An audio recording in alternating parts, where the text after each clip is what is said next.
नमस्कार दर्शकों। पर्यावरण हम सब के लिए एक बहुत बड़ा मुद्दा है जो हमारे स्वास्थ्य से भी जुड़ा है और आज हम पर्यावरण के बारे में ही चर्चा करने वाले हैं। लेकिन जरा सोचिए, क्या कोई ऐसा हो सकता है जिसे चिड़ियाएं कसूरवार लगने लगें? चिड़ियों की चहचहाहट किसी के कानों में शोर बनकर गूंजने लगे, ऐसी गूंजने लगे कि चिड़ियों की चहचहाहट के कारण कोई कोर्ट में भी चला जाए।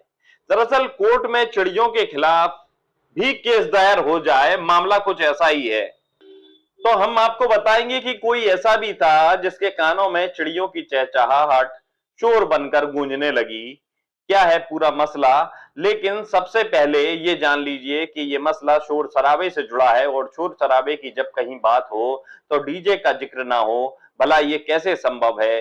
तो पहला मामला फिनलैंड के हेलसिंकी से सामने आया है। जो चिड़ियों की चहचहाहट की हम बात कर रहे थे, वहां एक शख्स ने पड़ोसी की छत पर बने चिड़ियों के घोंसलों की आवाज से तंग आकर कोर्ट में अपील कर दी। दावा किया कि ये उसकी सेहत के लिए खतरा है, मगर कोर्ट ने कहा कि चिड़ियों की चहचहाहट तो शहर के लिए संगीत है, ये सौगात है प्रकृति की, जो प्रकृति ने हमें दी है। दूसरी तरफ अब बात डीजे की कर लेते हैं। जैसा भारत में डीजे से ध्वनि प्रदूषण होता है, उस ध्वनि प्रदूषण को रोकने के लिए यूं तो तमाम तरह के नियम कायदे कानून हैं, लेकिन हकीकत तो हमें और आपको बहुत अच्छी तरह से मालूम है।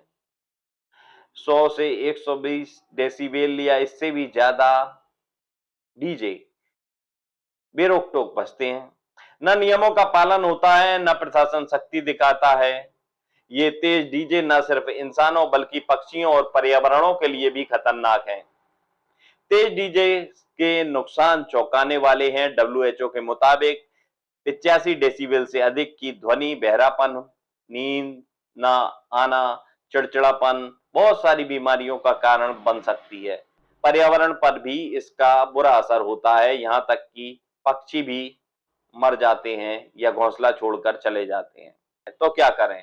हेलसिंकी हमें सिखाता है कि प्रकृति की ध्वनियों को अपनाना होगा, डीजे की जगह पारंपरिक वाद्य यंत्रों को अपनाना होगा, ध्वनि सीमा का पालन करना होगा और प्रशासन की सख्ती बहुत जरूरी है। क्या हम चिड़ियों की चहचहाहट सुनना चाहते हैं या डीजे के शोर में डूबना चाहते हैं? तय हमें करना होगा। आइए संकल्प लें कि हम चिड़ियों की चहचहाहट सुनेंगे, ना कि डीजे के शोर को। आइए प्रकृति के गीत सुने। हमें अपने विचार कमेंट करके बताइए, और आपका इस बारे में क्या सोचना है, आप अपनी राय कमेंट करके बता सकते हैं। नमस्कार, मैं सौरभ दुबे।